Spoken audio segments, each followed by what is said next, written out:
Mance Rayder, the king beyond the wall. Prologue. Beyond the cold reaches of the north, where the winds sing the song of eternal winter and the snow covers the land as if it had never known warmth, a legend was born. He was called many things: a traitor, a wanderer, a chieftain, and later the king beyond the wall.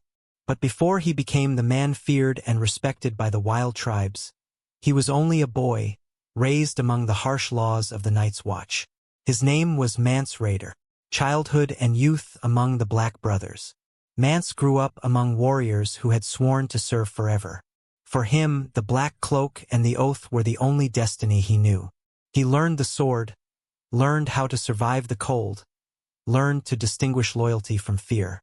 But even at a young age, a fire burned in his eyes, not the kind meant to be kept inside, but the kind that sought freedom. One day, his cloak was torn in battle, and when a wildling woman stitched it, Mance for the first time felt that beyond the wall lived another world, other people.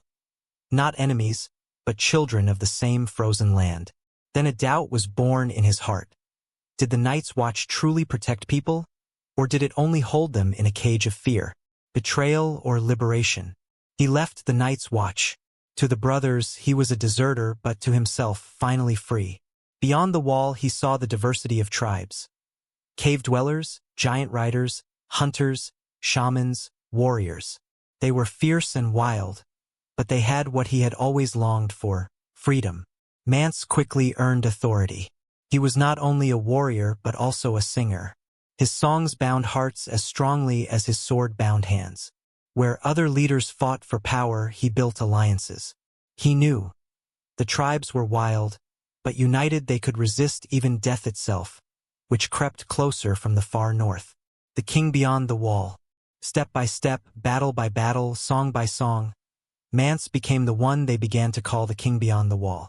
He never crowned himself, he wore no gold, he sat on no throne. His crown was the recognition of thousands, his throne snow and earth. He united dozens of tribes, gave them a common purpose: to break south, for death was coming from the north, and only beyond the wall could women and children be saved. His army was diverse, but his word held them together. Battles and glory. Mance more than once led his warriors. He fought patrols of the Night's Watch, burned their outposts, launched raids. But his greatest dream was to break through the wall itself. When he led tens of thousands of wildlings against Castle Black, it was the greatest host the North had seen in centuries. On his side were giants, mammoths, shamans, and clansmen of the farthest wilderness. His voice called to freedom, his sword pointed the way. But on the wall stood Jon Snow, the one who understood why Mance fought. And fate brought them face to face. Defeat and captivity. The battle at the wall was bloody. Fire, screams, the roar of mammoths. All melted into a single dreadful picture. Mance's army fought bravely, but the discipline of the Watch and the unexpected arrival of Stannis Baratheon shattered everything. Mance was captured. His pride was unbroken, even when he stood before Stannis. He did not beg, he did not kneel. For his people he remained a king. Death of the king beyond the wall. His sentence was death by fire. Before the eyes of thousands, he was tied to the stake, and the flames rose around him. He did not scream. He stood tall like a true leader, meeting death so that even in pain he could show strength of spirit. But Jon Snow, unable to endure the sight, loosed an arrow himself to free Mance from torment. In that moment, the king beyond the wall departed as he had lived, proud, free, and unbroken. Legacy.